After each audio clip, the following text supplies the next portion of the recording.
नमस्कार विद्यार्थी मित्र हो. आज आपण बघणार आहोत प्रकरण क्रमांक 6 मधील प्रश्न क्रमांक 8. व्यवसायाची पर्यावरण संरक्षणाप्रती असलेली जबाबदारी. याआधी देखील आपण बघितलं आहे की व्यवसायामुळे किंवा विविध प्रकारच्या कंपन्यांमुळे आणि त्यामध्येही रासायनिक कंपन्यांमुळे पर्यावरणाची मोठ्या प्रमाणात हानी होत आहे.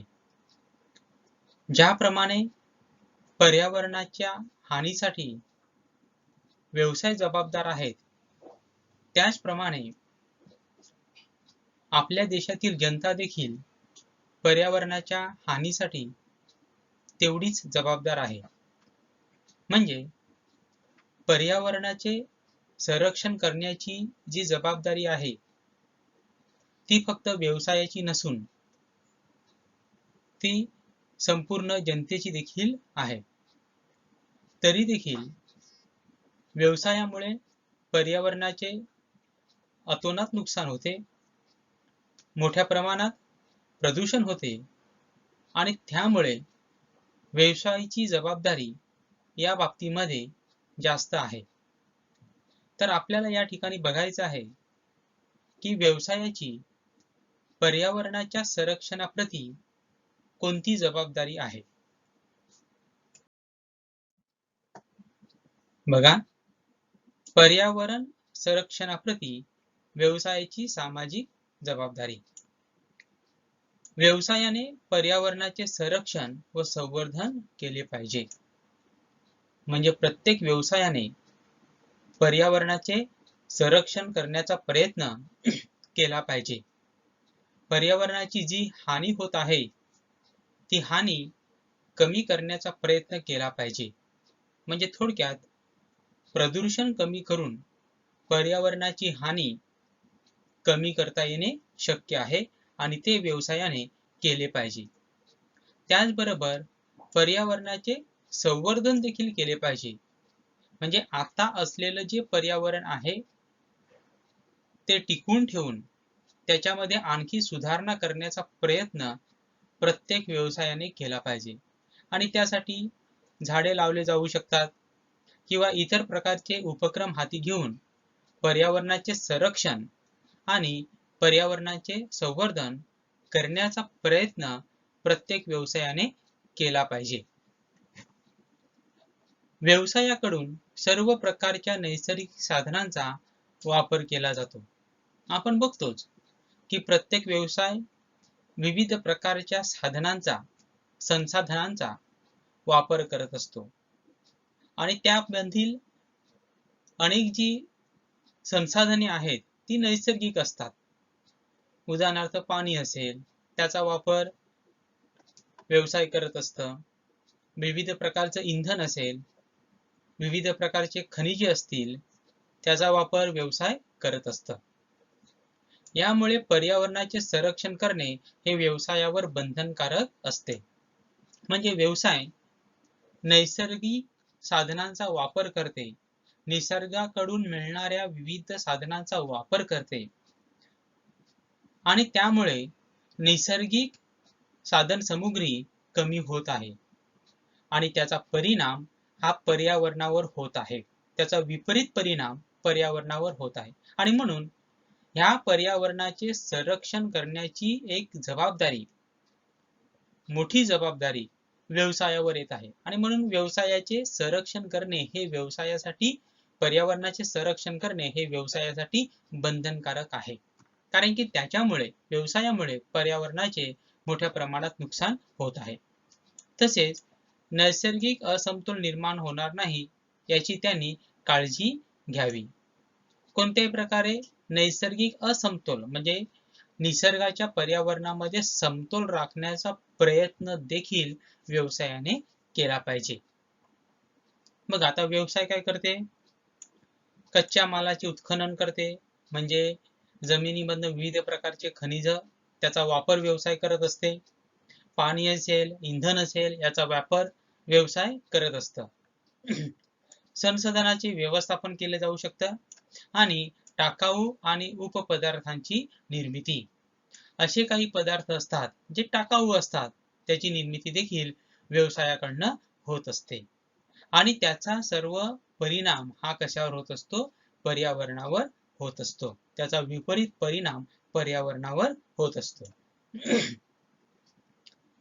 औद्योगिकीकरणामुळे अपायकारक टाकाऊ पदार्थांच्या निर्मितीतून पर्यावरणीय प्रदूषण होते आणि त्यातून पर्यावरणास धोका निर्माण होतो.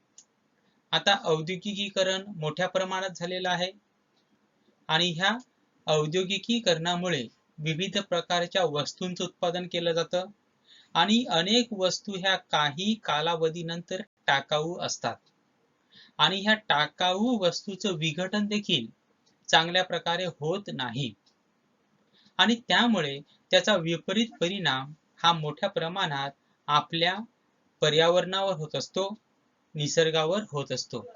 उदाहरणार्थ जर आपण घेतलं तर कम्प्युटर किंवा अशा प्रकारच्या इलेक्ट्रॉनिक वस्तू काही काळ वापरल्या जातात आणि त्यानंतर त्यामध्ये नवीन प्रकारच्या इलेक्ट्रॉनिक वस्तू आल्यानंतर जुन्या वस्तू या वापरातून काढून टाकल्या जातात, परंतु त्याचं चांगल्या प्रकारे विघटन केलं जात नाही आणि त्याचा विपरीत परिणाम हा निसर्गावर होत असतो, पर्यावरणावर होत असतो. जैवविविधतेचा ऱ्हास. जैव तंत्रज्ञान वापरून विकसित केलेले सजीव, उदाहरणार्थ पिके, जीवाणू, प्राणी, वनस्पती इत्यादी मुख्य पर्यावरणीय समस्या निर्माण होतात. आता काय होतंय की आपण जर बघितलं तर व्यवसायाकडनं जे रसायन युक्त पाणी असेल ते समुद्रामध्ये तसंच्या तसं सोडलं जातं अनेक व्यवसायाकडून. सर्वच व्यवसाय तसं करतात असं नाही, परंतु अनेक रासायनिक कारखाने त्यांच्याकडील जे घाण पाणी असेल किंवा रसायन युक्त पाणी असेल तसंच्या तसं समुद्रामध्ये किंवा नदीमध्ये सोडतात आणि त्याचा परिणाम काय होतो? समुद्रातील जी जैवविविधता असेल, म्हणजे मासे असतील, त्याच्या खाली समुद्रावरच्या पाण्यावर जगणारे विविध प्रकारचे झाडं असतील, त्याचा ऱ्हास होत आहे. म्हणजे आपण विविध प्रकारचे रसायन समुद्रामध्ये सोडतो आणि ते समुद्रात मध्ये गेल्यानंतर किंवा नदीमध्ये गेल्यानंतर तेच पाणी पुन्हा शेतीसाठी देखील वापरलं जातं, तेच पाणी पिण्यासाठी देखील वापरलं जातं आणि त्याचा परिणाम शेतीमालावर देखील होत आहे आणि त्याचा परिणाम माणसाच्या जीवनावर देखील होत आहे. व्यवसायाचा पर्यावरणावरील परिणाम. बघा, व्यवसायामुळे हवेचं प्रदूषण मोठ्या प्रमाणात होतं, व्यवसायामुळे मोठ्या प्रमाणात जल प्रदूषण होतं, कारण की रसायनयुक्त जे पाणी असेल, घाण पाणी असेल, ते पाणी कोणत्याही प्रकारची ट्रीटमेंट न करता, म्हणजे त्याच्यावर कोणत्याही प्रकारची प्रक्रिया न करता तसंच्या तसं नाल्यामध्ये, नदीमध्ये किंवा समुद्रामध्ये सोडलं जातं. ध्वनी प्रदूषण. अनेक प्रकारचे जे स्टील तयार करणारे जे काही व्यवसाय असतील त्याच्यामुळे मोठ्या प्रमाणात ध्वनी प्रदूषण होत असते, कारण की मोठ्या मोठ्या व्यवसायामध्ये मोठ्या प्रकारची यंत्रसामुग्री वापरली जाते आणि त्यामुळे ध्वनी प्रदूषण देखील होत असतं. इलेक्ट्रॉनिक कचरा.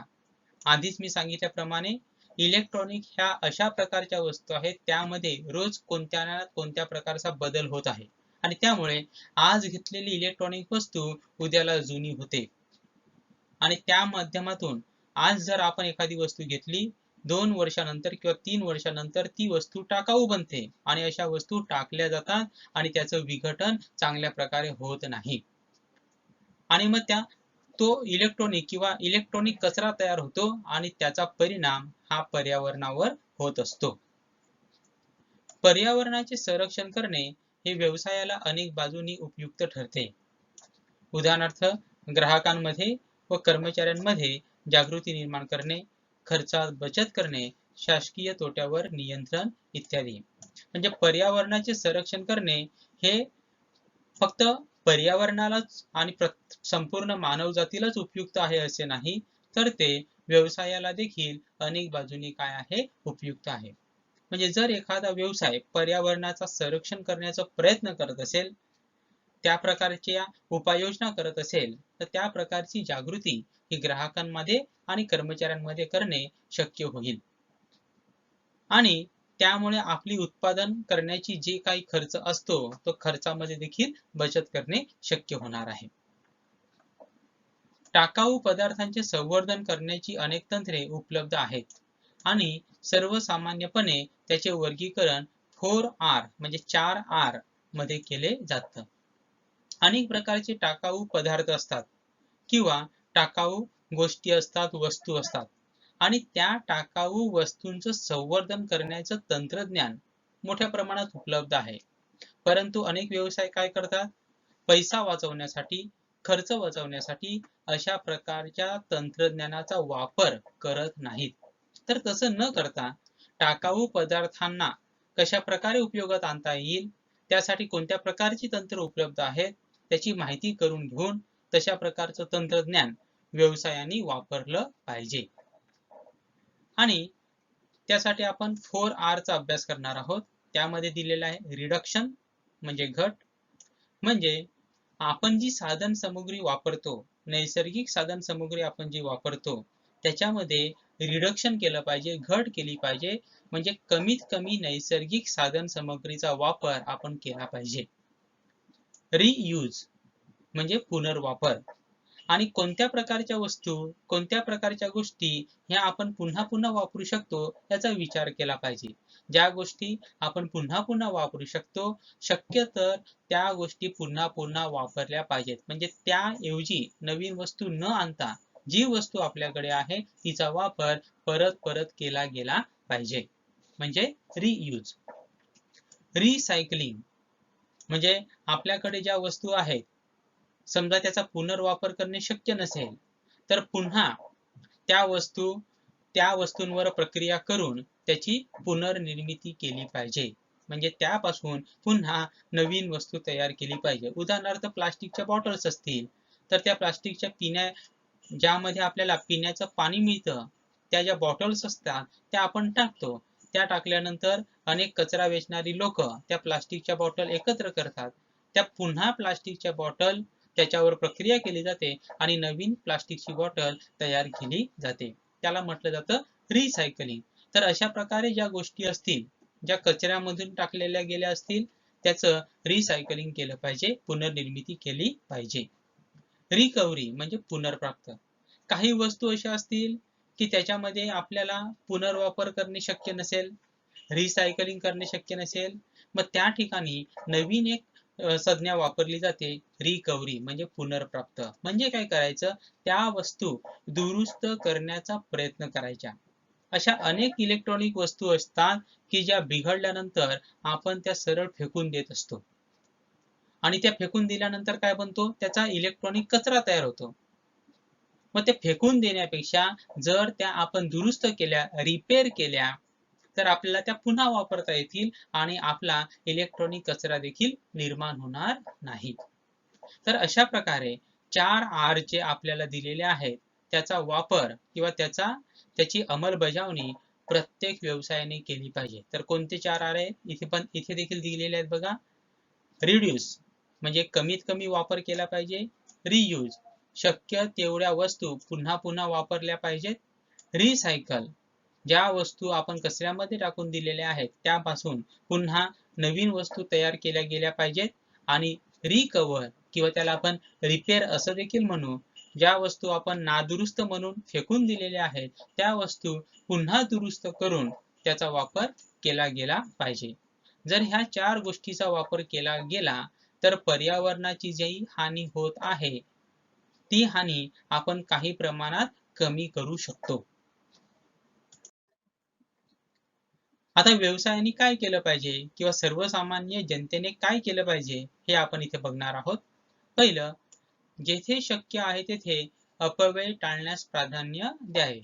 अपव्यय म्हणजे वेस्टेज, म्हणजे ज्या ठिकाणी आहे त्या ठिकाणी साधन सामुग्रीचा वापर काटकसरपणे केला पाहिजे, चांगल्या प्रकारे केला पाहिजे, कोणत्याही प्रकारचं वेस्टेज होणार नाही याची काळजी ज्याप्रमाणे व्यवसायाने घेतली पाहिजे त्याचप्रमाणे सर्वसामान्य जनतेने देखील घेतली पाहिजे. जर टाकाऊ पदार्थ निर्माण होत असतील तर त्यांचा पुनर्वापर करावा.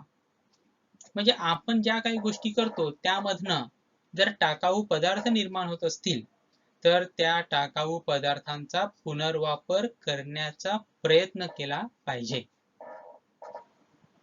पुनर्निर्मिती हा तिसरा पर्याय आहे. पुनर्निर्मिती म्हणजे ज्या वस्तू आपण कचऱ्यामध्ये टाकून दिलेल्या असतील त्याच्यावर प्रक्रिया करून पुन्हा त्याच प्रकारची किंवा इतर नवीन वस्तू तयार करणे म्हणजे पुनर्निर्मिती. ज्या टाकाऊ वस्तूंचे प्रमाण कमी करता येत नाही किंवा पुनर्वापर करता येत नाही त्यांचीच पुनर्निर्मिती करावी. म्हणजे ज्या वस्तू आपण टाकून दिलेल्या आहेत त्याचा पुनर्वापर देखील शक्य नाही, मग अशा वेळी त्याची पुनर्निर्मिती केली पाहिजे. आणि शेवटी ज्या टाकाऊ वस्तूंच्या प्रमाणात घट करता येत नाही, पुनर्वापर किंवा पुनर्निर्मिती करता येत नाही, अशा वस्तू पुनर्प्राप्त कराव्यात. म्हणजे काही शक्य नाही, म्हणजे आपल्याला टाकाऊ वस्तू त्या वापरायच्या आहेतच, म्हणजे त्या वापरल्याशिवाय पर्याय नाही, म्हणजे त्याच्यामध्ये घट करता येणार नाही, त्याचा पुनर्वापर शक्य नसेल किंवा त्याची पुनर्निर्मिती शक्य नसेल, मग अशा वेळी त्या वस्तू पुनर्प्राप्त कराव्यात म्हणजे रिपेअर कराव्यात.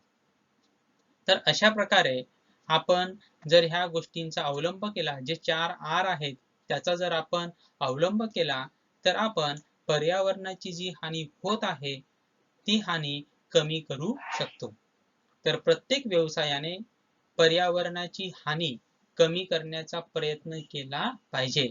आपल्या पर्यावरणाचं संरक्षण करण्याचा प्रयत्न प्रत्येक व्यवसायाने केला पाहिजे, ती त्यांची जबाबदारी आहे.